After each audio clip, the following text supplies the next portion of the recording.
You bump into a chair. Oh, You say sorry. sorry, chair. To the chair. Someone cuts in front of you in line, and somehow I'm you're the sorry. one I apologizing. apologize. Your friend cancels on you last minute, and you find yourself saying, sorry, that's totally fine, my fault for even asking. None of these were your fault. Sorry, my Not fault. one. So why does sorry keep flying out of your mouth like a reflex? Here's what's actually happening.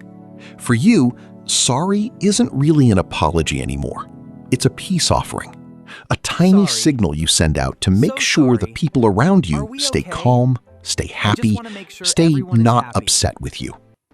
Somewhere along the way, you learned that other people's moods were your responsibility, and that if something felt tense, the fastest way out was to take the blame yourself, whether it belonged to you or not. Think about where that might have started. Maybe you grew up around someone whose mood could shift the room in seconds, and you learned to scan for tension before it even fully arrived. Saying sorry first, fast, and often became a kind of shield. If you apologized before anyone got upset, maybe you could keep the peace. Maybe you could stay safe. It wasn't really about being wrong. It was about staying ahead of someone else's anger.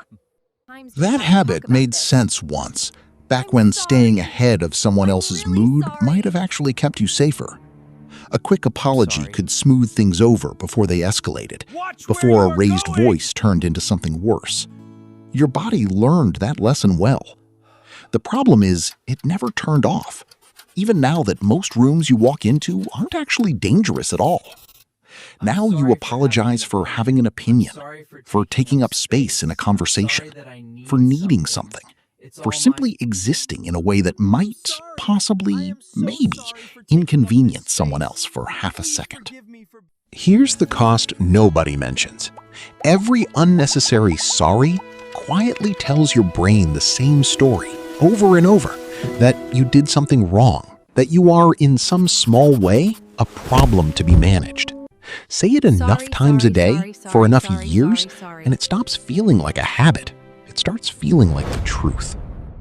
So here's how you start catching it. First, notice the trigger moment.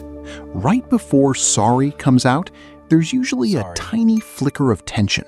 Someone's tone changed or silence stretched a second too long. That flicker is the actual thing you're reacting to, not whatever you're about to apologize for. Second, replace it with gratitude when you can. Instead of sorry I'm late, try thanks for waiting for me. Instead of sorry for the long message, try thanks for reading all of that. Same honesty without the built-in blame. Third, save sorry for when it's actually earned. A real apology means you did something that genuinely affected someone else. Being 5 minutes late to grab coffee is not that. Having a need is not that. Taking a moment to think before you answer is definitely not that. Picture this. Your coworker seems a little short with you in a meeting. Your first instinct is to run through the last hour, searching for what you did wrong. But maybe they're just having a hard day that has absolutely nothing to do with you. Not everything tense in a room is yours to fix. You are allowed to exist without constantly managing how everyone else feels about it. The people who actually deserve your apology will still get one when you've truly done something wrong.